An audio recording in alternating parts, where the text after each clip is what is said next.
How can fire, a force that destroys, become the power that cleanses and heals the soul? For most of us, fire symbolizes danger. It burns, consumes, and leaves ashes. Yet in the mystical writings of Yunus Emre, the 13th century Sufi poet of Anatolia, fire carries an entirely different meaning. It is not punishment. It is purification, a symbol of the transformation that occurs when awareness encounters its own illusions. Modern psychology often treats emotional burnout as damage, as something to prevent or fix. But for Emre, inner fire was not a malfunction. It was the condition for awakening, the heat of self-confrontation, the discomfort of growth, was the very means by which the human spirit becomes lucid. This lecture explores how Yunus Emre redefined pain, struggle, and purification as necessary stages of conscious reorganization. We will examine the logic of his fire, related to neuroscience and psychology, and see how understanding this process can turn emotional suffering into a pathway of awareness. The guiding question is simple yet profound. What is the fire that cleanses the self, and how can we endure it consciously rather than escape it instinctively? Modern culture is built on the avoidance of discomfort. Emotional distress is categorized as pathology, something to regulate or medicate away. Productivity, positivity, and comfort have become the dominant values of psychological well-being. Cognitive science describes this as hedonic adaptation, the brain's tendency to seek pleasure and minimize pain. While this mechanism helps us survive, it also traps us in a cycle of avoidance. We move quickly from one stimulus to another, never staying long enough with discomfort to learn from it. The result is a subtle form of stagnation. Emotions are suppressed instead of understood. Anxiety and depression rise not because we feel too much, but because we cannot metabolize what we feel. Neuroscientific research supports this. Chronic emotional avoidance reduces integration between the prefrontal cortex and the limbic system. When we resist inner experience, the regions responsible for reflection and regulation lose synchrony with those that process feeling. Learning from emotion becomes impossible. Yunus Emre's philosophy directly challenges this modern condition. He proposes that the soul evolves only by entering its fire, by confronting, not escaping, the heat of awareness. Modern individuals anesthetize their transformation. Emre invites us to awaken it, to see how we must first understand how he perceived the human soul itself. Yunus Emre lived in 13th century Anatolia, a time of immense cultural and spiritual ferment.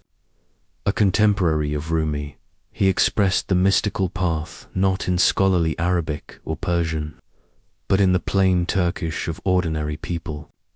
Beneath that simplicity lay a rigorous metaphysics.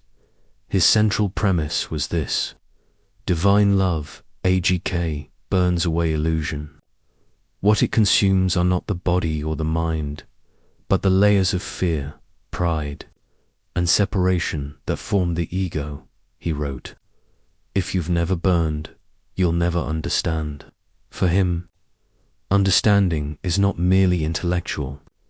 It is the direct clarity that remains when falsehood has perished. We might call this a spiritual thermodynamics. Lower forms of energy, such as egoic emotion and rigid belief, are transformed into higher order consciousness through the heat of awareness.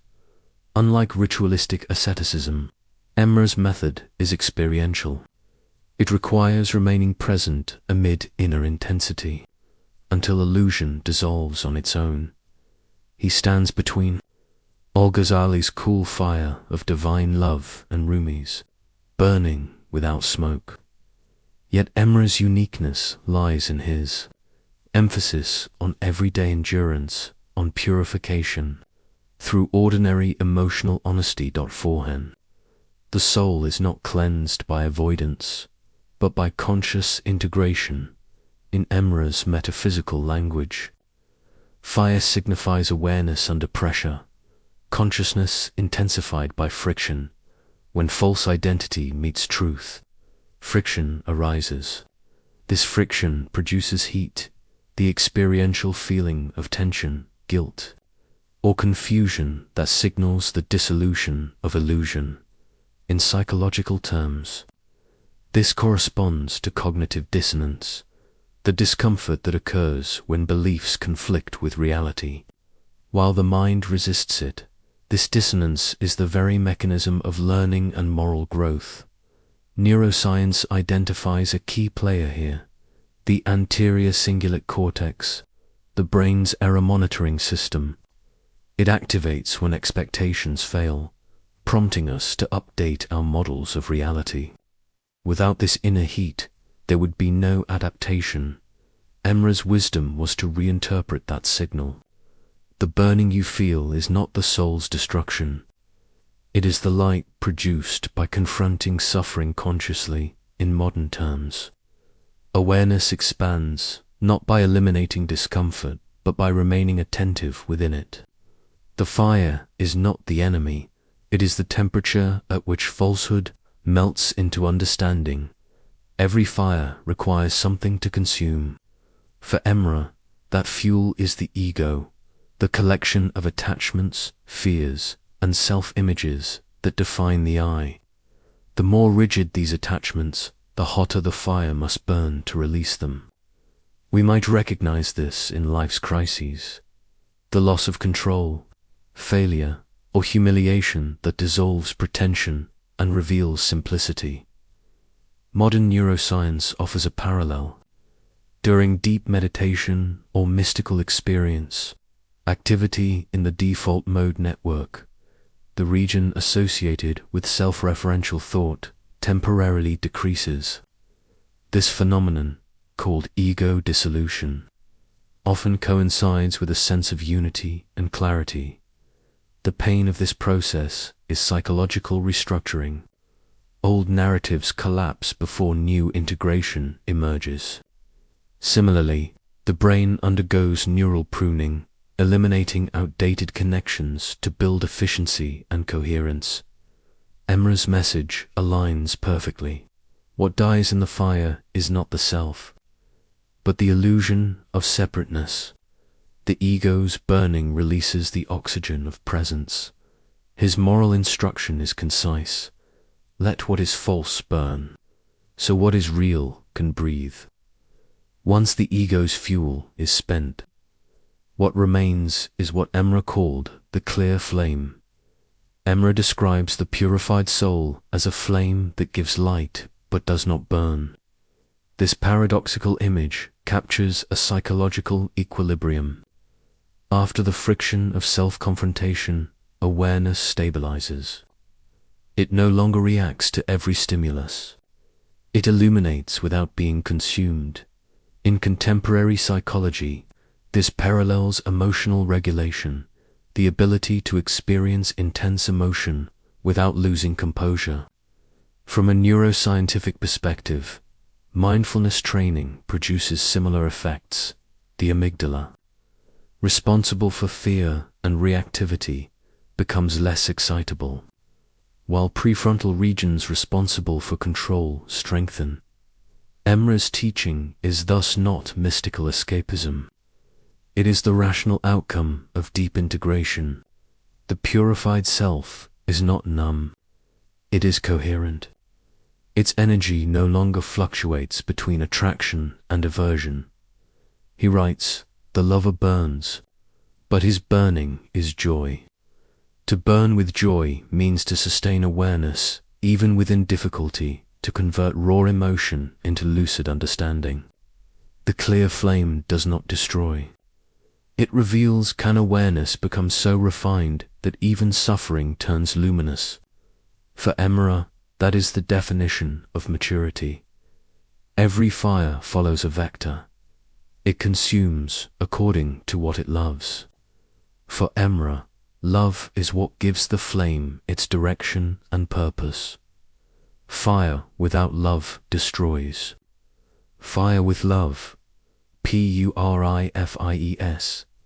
In psychological language, love is a motivational orientation, the organization of emotion toward higher value.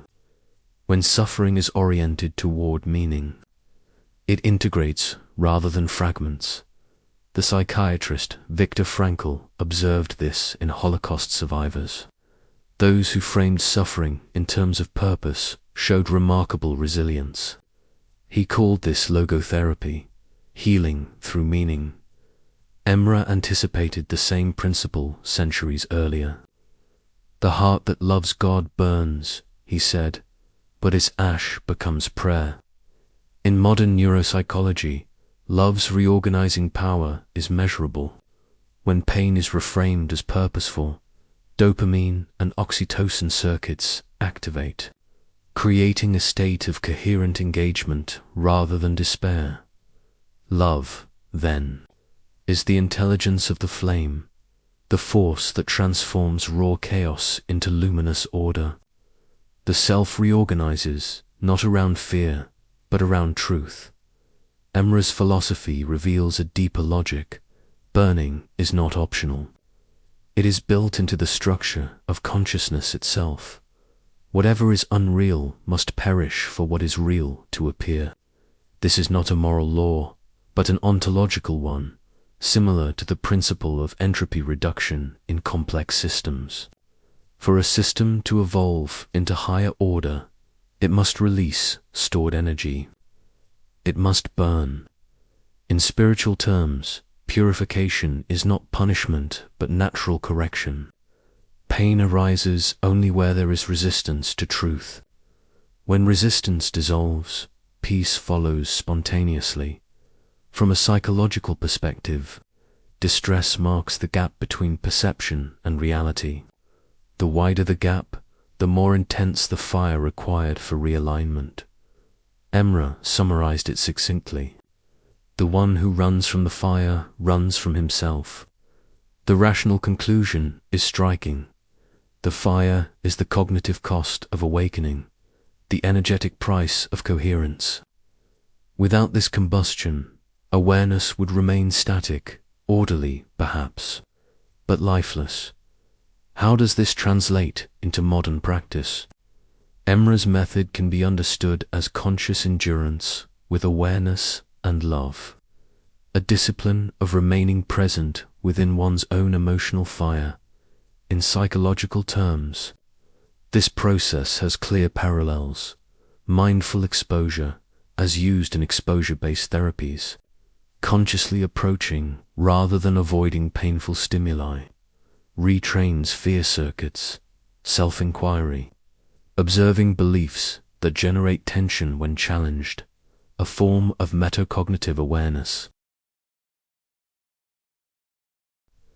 Emotional integration, allowing contradictory feelings to coexist without suppression, cultivates affective complexity and resilience, meaning reframing, linking suffering to growth. As in Frankl's work, activates neuroplasticity, the brain's ability to reorganize through experience. Real-world examples abound. Many innovators, leaders, and artists describe their breakthroughs as emerging from crises that forced deep reorganization. Neuroscience calls this adaptive recalibration under sustained challenge. Neural networks rebuild more efficiently. Emre's insight is identical. Purification through endurance is not masochism but intelligent transformation. Suffering without awareness fragments. Suffering with awareness refines. The question becomes personal. How do you treat your inner fire as an enemy to escape or a teacher to endure? Yunus Emre's fire is not a poetic metaphor for suffering. It is a rational description of transformation through conscious energy. We can summarize his logic simply. Fire represents awareness. Fuel is the ego, the illusions and attachments that sustain false identity. Flame is love, the organizing intelligence that gives direction. Illumination is the result. Clarity, integration, and peace. Transformation, in this model, is achieved not by comfort, but by the intelligent endurance of contradiction.